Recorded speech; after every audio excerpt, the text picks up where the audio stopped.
Vamos a continuar con más temas. Vamos a estar hablando ahora lo que conlleva a política, políticas públicas, economía y finanzas con Jorge Silva, economista de CIDE y analista de nbnoticias.mx. Listo con nosotros. Adelante, Jorge. Muy buenas tardes. Hola, ¿qué tal, Jorge Luis? Muy buenas tardes. Saludos a ti y a todo el auditorio. Pues no nos vamos a alejar tanto de la seguridad, nos vas a hablar sobre la desigualdad que pues también nos lleva a estas instancias. La desigualdad pues de alguna u otra manera va aparejada también con la inseguridad que estamos viviendo, Jorge. Así es, Jorge Luis, como bien lo dices, el tema de inseguridad, el tema de falta de empleos, oportunidades y demás, tiene obviamente una raíz, una raíz que es una parte social que creo que no se ha atendido. Y en este caso, Jorge, hablar sobre el monopolio de la desigualdad. ¿Por qué estamos en un país, Jorge, tan desigual? Y cuando digo tan desigual me refiero a cómo es que se distribuye la riqueza y cómo es que se generan ingresos en el país. Y a raíz de esto, Jorge, Oxfam sacó un estudio que es un estudio bastante alarmante en un contexto de estructura, y me explico el por qué y por qué estructura, Jorge. Lo que nos dice el estudio es que la desigualdad extrema de la riqueza no ha dejado de aumentar. Imagínate, Jorge, auditorio, que solamente 14 familias mexicanas consideradas ultra ricas, y el concepto es aquellas familias que tienen más de $1,000 millones en sus cuentas, ha aumentado dramáticamente en los últimos años. Específicamente como todos lo conocemos, Carlos Slim, el hombre más rico, ha aumentado su fortuna, Jorge, y tiene una fortuna mayor que las otras 13 familias ultramillonarias, ¿no? Y creció su fortuna en los últimos 4 años en más del 70%.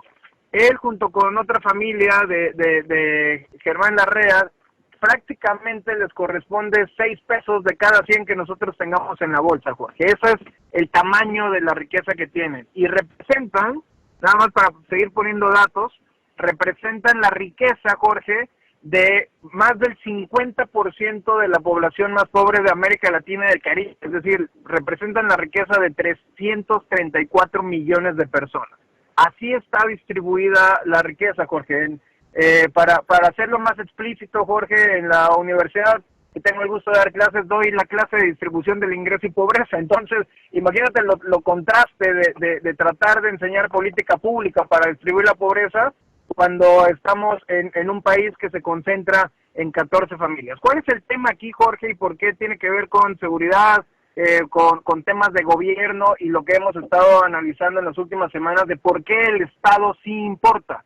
Una, porque se demuestra con este estudio la relación que juega, Jorge, la riqueza, en este caso, con el poder político. Es decir, analizando temas de privatizaciones, de concesiones, de permisos, que han permitido, Jorge, auditorio, a lo largo de estos años, una concentración de poder que explica por qué hay monopolios.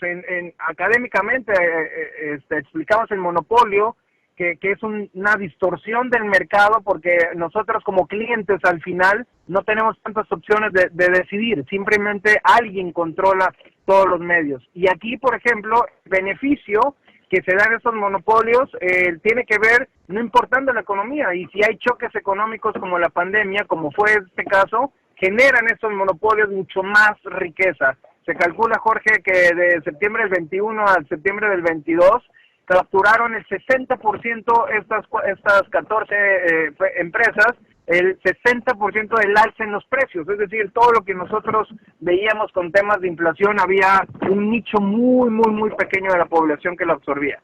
Esto permite, Jorge, haciendo el balance, influir en el poder político, obviamente, de estos emporios económicos, y permite poner reglas del juego, y aquí es donde entra el Estado. ¿Qué es lo que tendríamos que abogar, o lo que tendríamos que empujar por hacer cuando te enfrentas con estos monstruos económicos? Uno, entender primero que hay una relación política y una relación económica en el país que tiene años y así ha sido, y no tan solo en este país, en muchos, nada más que es evidente en el país que tiene un alto porcentaje, más de 60 millones viviendo en pobreza extrema, que solamente 14 familias concentren tantísimo poder.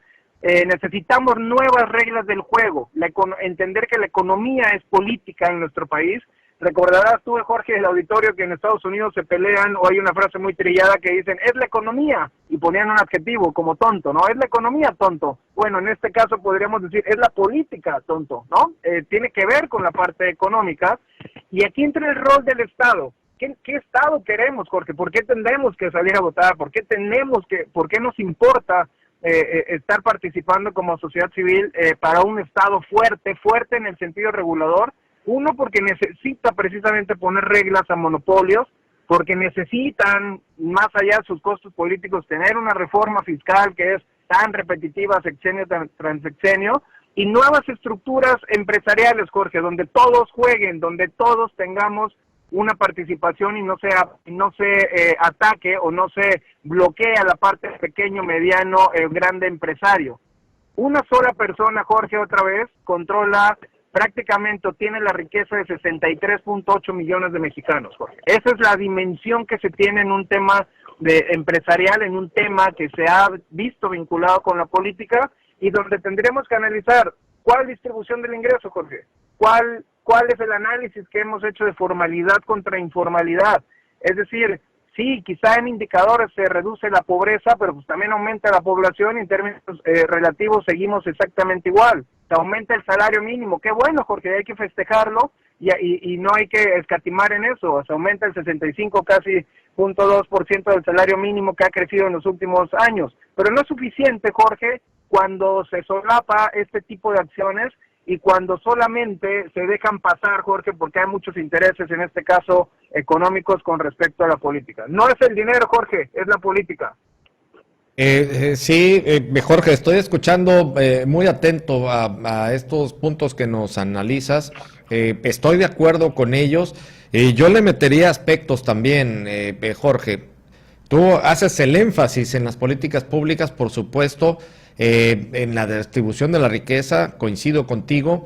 Está obviamente el aspecto económico, pero también el social, Jorge, tiene también uno que ver, y en gran medida, con la impartición de justicia y con cómo esto incide en que exista y sea una sociedad permisiva como la que vivimos, donde la impunidad está pues prácticamente en los albores del 98-99% a nivel nacional. Y esto tiene que ver también con esta desigualdad que vivimos en nuestro país. Un gran libro que para mí es genial es el de Ricardo Rafael, El Mirreinato, y que habla precisamente de esta desigualdad que desde la parte económica, política, llega también a esta desigualdad social. Es un gran tema también, Jorge, que hay que abordar, porque es otro de los aspectos que tienen totalmente que ver en el mundo que estamos viviendo en nuestro país. Así es, Jorge. Mira, creo que diste a una de las grandes conclusiones, y estoy de acuerdo contigo en el sentido de dónde quedamos nosotros en términos de sociedad. Somos permisivos, participamos, lo permitimos, pareciera que no nos importa, y cuando tiene toda la repercusión económica, que es lo que estamos viviendo, Jorge. Muchas veces no creemos que no influye. Creemos que cada una de las decisiones que tomamos de qué consumir, de a quién apoyar, de qué exigir, no influye, pero realmente en conjunto, Jorge, no habría estas fortunas si nosotros no las consumiéramos, ¿no? Por ejemplo, nosotros prácticamente la fortaleza es de la sociedad. Sí, en efecto, hay que exigir que se regule, hay que exigir que haya gobiernos que realmente vean por el interés y totalmente enfocado a un bien común. ¿Qué queremos? Que el gobierno haya un bien común y que se reparta precisamente esta riqueza, Jorge, y que no sea solamente exclusiva para un grupo minoritario. Que ojo, no es estar en contra del empresario, no se malinterpreta, al contrario, debe haber muchísimos empresarios y, por ejemplo, desarrollar patentes, inventar, pero muchos de estos negocios tienen que ver única y exclusivamente, Jorge, con monopolios que tienen la relación directa, totalmente directa, con la permisividad o con los negocios que se hace en su momento de gobernantes con empresarios. Me parece un tema sumamente importante de seguirlo analizando, Jorge, porque es trascendental para poder entender lo que estamos viviendo como sociedad y nosotros mismos como ciudadanos, activarnos y ejercer nuestra voz para que exista una mayor igualdad en todos sentidos en nuestro país. Y ojo, no tiene nada que ver tampoco con los programas sociales, que también eso hay que dejarlo claro, ¿no? Pero eso, si quieres, Jorge, lo podemos abordar para análisis posteriores. Claro que sí, Jorge. La siguiente semana seguimos con ese tema que da para más y creo que hay que poner el dedo en la llaga y seguirlo analizando. Claro que sí, Jorge. Como siempre, muchísimas gracias. Vamos a estar contigo la próxima semana. Gracias, Jorge. Un abrazo. Saludos a ti y a todo el auditorio. Muy buena tarde. Igualmente, muchas gracias a Jorge Silva, economista del CIDE, analista de nbnoticias.mx, en nuestro proyecto Con Idea, hablando de economía, finanzas, política y políticas públicas. Vámonos al corte, regresamos.